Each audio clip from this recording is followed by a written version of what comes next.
The Last Goodbye, written and narrated by Zach Burns. It was 2:30 in the afternoon, and it was time for me to get ready to see the girl I loved. It had been a while since I had seen her, so I decided to dress for the occasion. I wore a white button-down shirt with a black tie and slacks. I was nervous, considering it was supposed to be the day of our anniversary, but certain events had transpired the last time I had seen her in person. The events that put us in a very bad situation.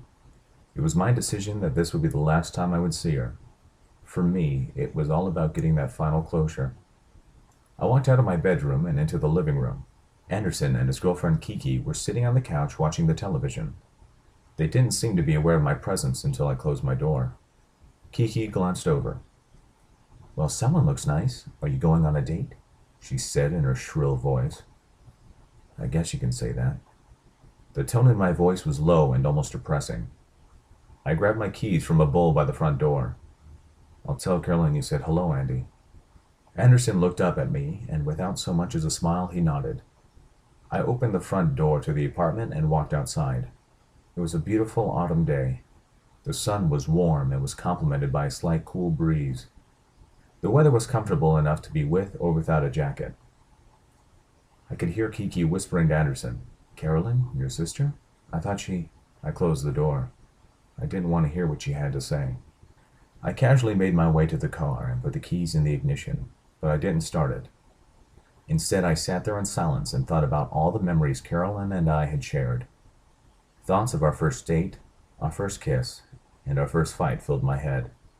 After 10 minutes of silently reminiscing, I finally worked up enough courage to start the car. Before I knew it, I was a mere block away from my destination. I found a place near the park to leave my car. With a blanket in hand, I reluctantly walked into the park. It had been more than a year since I had been there. An ocean of orange and brown leaves littered the walkway. Our meeting place was under an old oak tree close to the center of the park. It was the last place I saw her.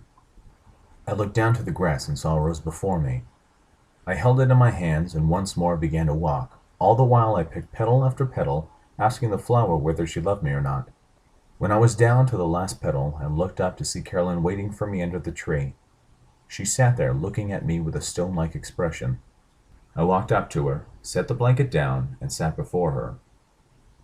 I looked up, and a layer of gray clouds had gathered. I directed my attention back to Carolyn. "You don't have to say anything, but there are a few things I need to get off my chest." I was somehow startled by my own words, but her expression didn't change. It seemed like she was frozen in time.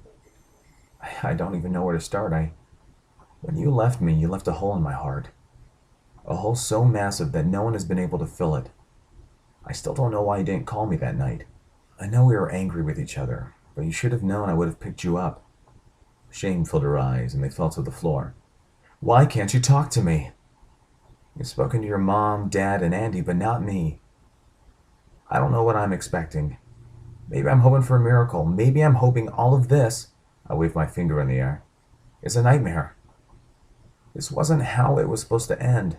Us getting married and starting a life together was how it was supposed to end." I started to cry.